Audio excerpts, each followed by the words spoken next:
Wow! Hello mga idol, what's up guys? For today's video mga idol, welcome back po sa aking YouTube channel. Ayun ay gagawa na naman tayo ng Samsung na NAD charging mga idol. Goods po yung charging pin yan mga idol. Yes! Yan, walang lumalabas na indicator mga idol.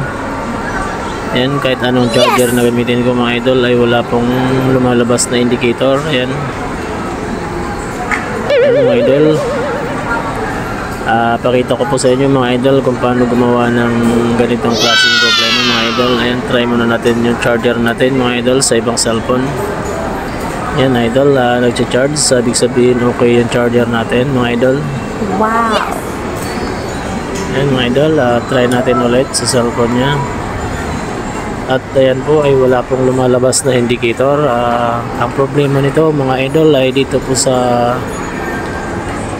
charging flex, lost connection po yung pinaka charging flex nito mga idol. Tara, let's go. Pakita ko sa inyo mga idol kung paano gumawa ng ganitong klaseng problema mga idol. Ayan, magtatap lang tayo ng charging pin mga idol. Charging pin, jumper wire mga idol sa may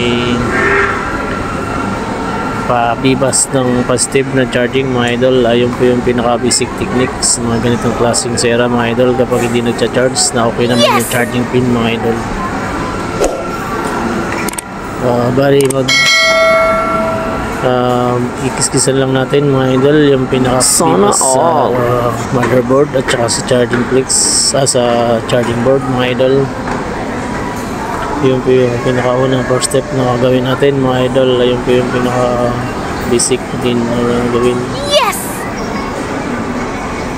Ayan mga idol, remove na natin yung pinaka-flex. Yan mga idol, dyan tayo magtatap ng jumper wire sa pinakadulo ng terminals ng positive ng charging mga idol. Bali ang nangyayari dyan mga idol, lost connection yan sa flex idol mga idol, kaya hindi siya nagcha-charge. Wow. Kaya ang gagawin natin dyan ay hindi na natin i-repair yung pinaka-flex mga idol dyan. Ang gagawin natin dyan mga idol, magtatap na lang tayo ng jumper wire mga idol dyan sa pinaka-positive, yan sa bibas ng charging. Ayan mga idol, sa pinakadulo yan mga idol, dyan tayo magkikiskis sa pinakadulo mga idol. Yung pa yung pinaka-charging nya dyan sa positive. Isang jumper wire lang ang kailangan natin dyan mga idol. Yan mga idol, yan, nakiskis na natin mga idol. Pinaka sa charging board mga idol, pinakadulo lang din. Ayun po yung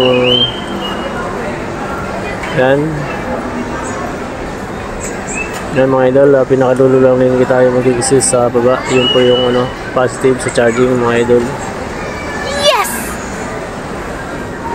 Yan mga idol, dyan lang tayo magtatap ng jumper wire. At siyempre gamitan din natin muna ng tingga mga idol, tsaka flux para mas maganda yung kapit ng tingga natin mga idol, na hindi basta-basta matatanggal. Wow. Ayun mga idol.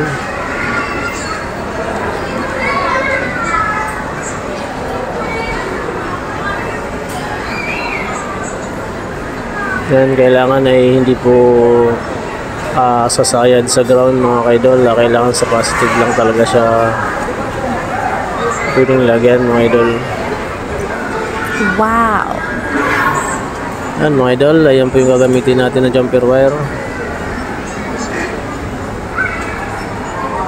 Yan mga idol, yan lang po yung technique sa mga NAD charging ng mga Samsung mga idol. Yan po yung pinaka first step natin, unang first step natin sa paggawa mga idol kapag hindi nagcha-charge. Kapag alam naman natin na okay yung battery at saka okay naman yung charging IC mga idol, mga kamaster, first step talaga tayo dyan sa magano sa charging sa positive mga idol. Napaka-basic lang po yung gawin mga idol, at saka napaka-legit yan. Wow! Yan po yung pinaka-basic technique sa paggawa mga idol. Yan mga idol, tap na natin.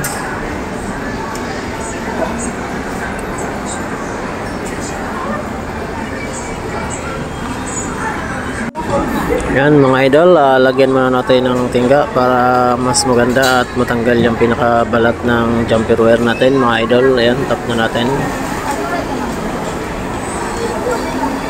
Yan mga idol, mga ka-viewers, subscribe na lang sa aking YouTube channel mga ka-idol, DJ Pong TV Vlogs.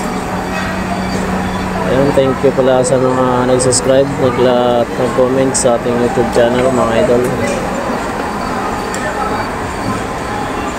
Yan mga idol, try na natin kung success. Yes!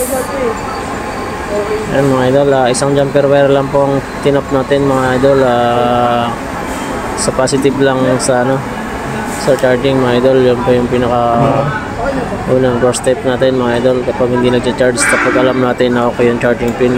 Yan, try na natin mga idol. Wow! Yan mga idol, charge natin kung naging success. Yan mga idol. Yan, success mga idol. Yes! 100% mga idol, charging.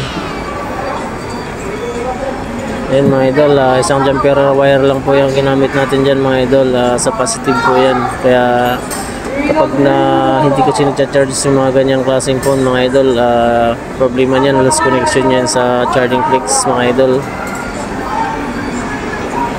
Ayan mga idol, medyo lubat. Ayan, okay na mga idol, 0%, sabihin goods na mga idol, na-absorb natin kung magdadagdag. Success mga idol, at sana ay success tayo dito mga idol at magdagdag siya at naging fast charging pa rin siya mga idol. Yan mga idol, isang jumper wire lang ang gamit natin dyan, ay hindi na tayo nagpalit ng capacitor at hindi tayo nagtanggal mga idol. Yan mga idol, check natin. Yan, 2% mga idol, success. Goods na goods mga idol. Charging na siya mga idol at fast charging pa rin siya mga idol. Ayan, try natin i-on mga kamaster. Success. Yan lang po ang unang first step natin mga kamaster, mga ka-idol. Kapag alam natin na hindi nagcha-charge, na okay naman yung charging pin mga kamaster, yan lang pong gawin natin. Napaka legit po yan mga kamaster, mga ka-viewers. Wow! Yan, success. Goods na goods. Ayan, 3% na, fast charging siya mga idol. Success. Yan, observe natin mga idol. Hindi lang natin mabuksan mga idol kasi may password. Yan, success.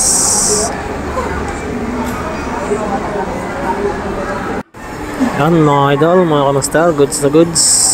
Charging na siya mga idol. Yan, please subscribe na lang sa aking YouTube channel.